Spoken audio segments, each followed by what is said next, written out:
Hello friends, welcome back to my channel Programming World. In the series of learning programming in C, today I am going to talk about structure of a C program. So let's get started.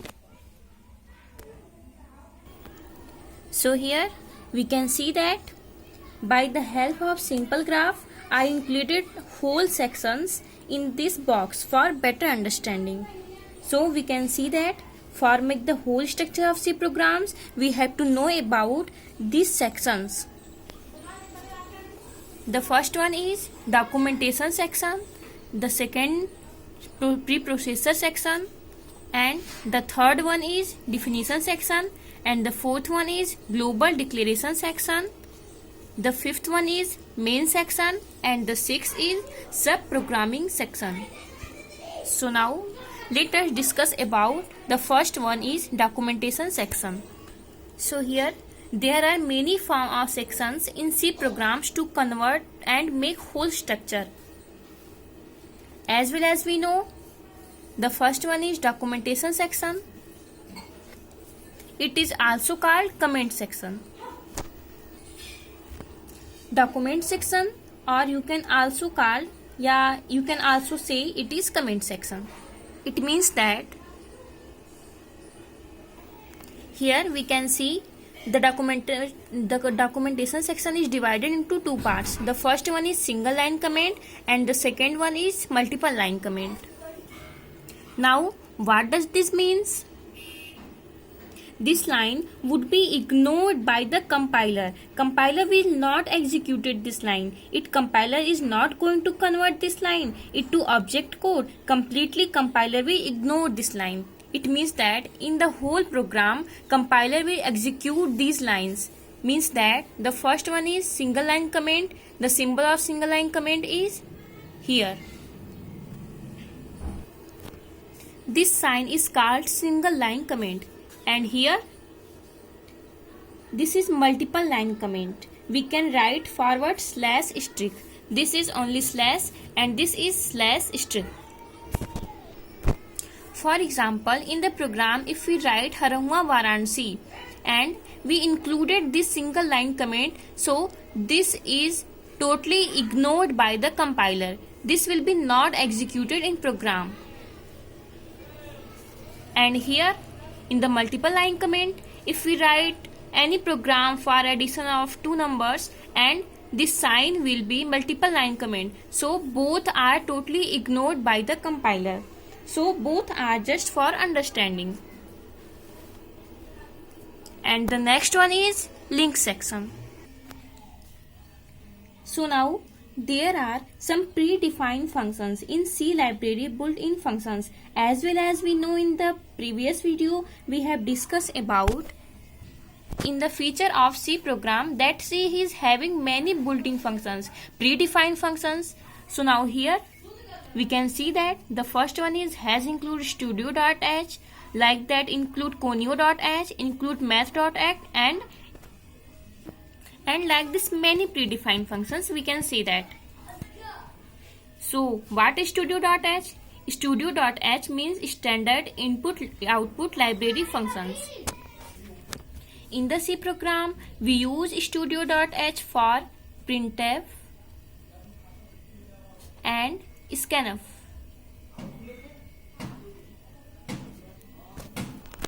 The printf is used for output and the scanf is used for read input.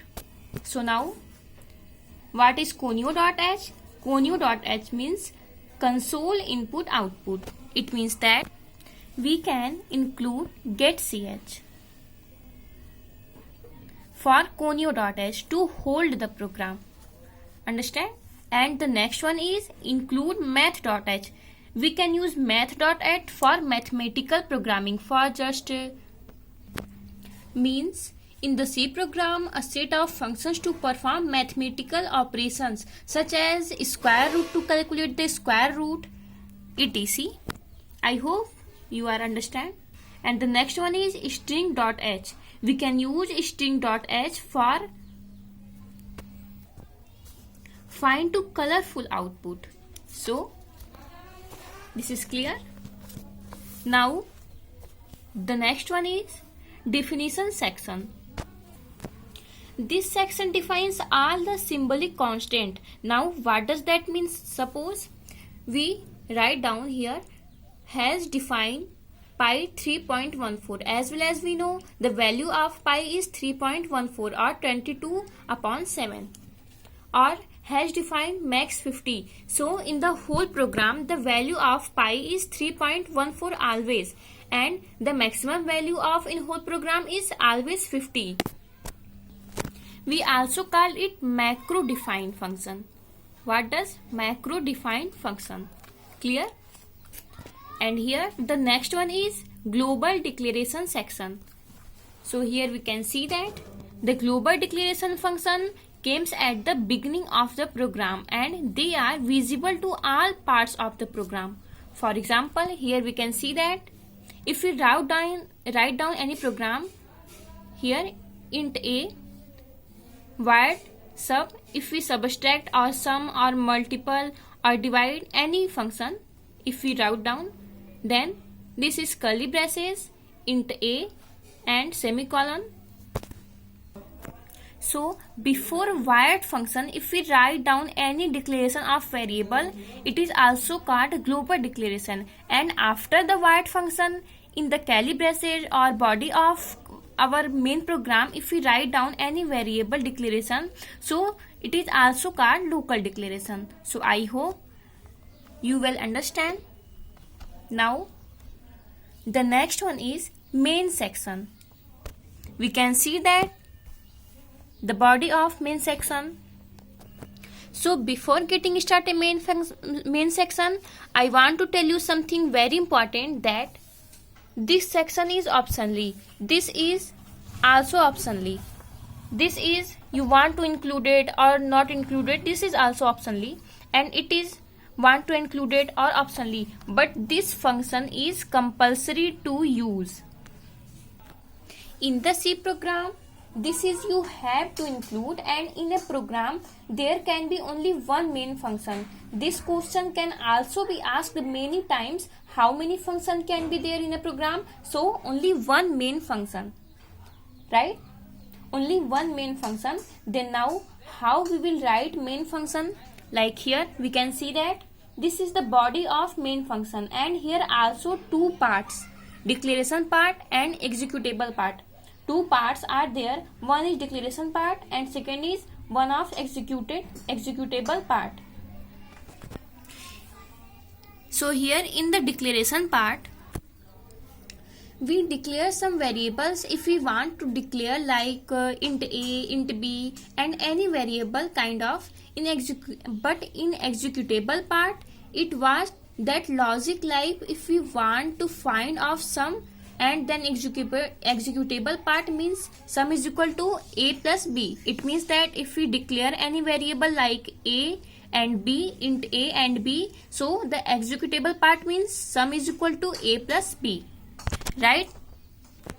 And there should be at least one statement in executable part, because declaration part is optional, but executable part is also compulsory for the body of main section and for the making of any program in C.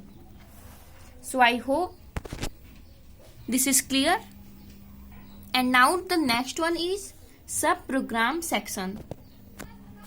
In this section, we will include all user defined functions. Generally we write down after main function, and there are also optional, but main function is compulsory. This is also optional, like previous sections. Okay, so I hope all sections are clear. So this is what structure of C program. So I hope guys every sections are clear for your better understanding, and so in the next video we are going to discuss about compilation and execution of C programs. So see you in the next video.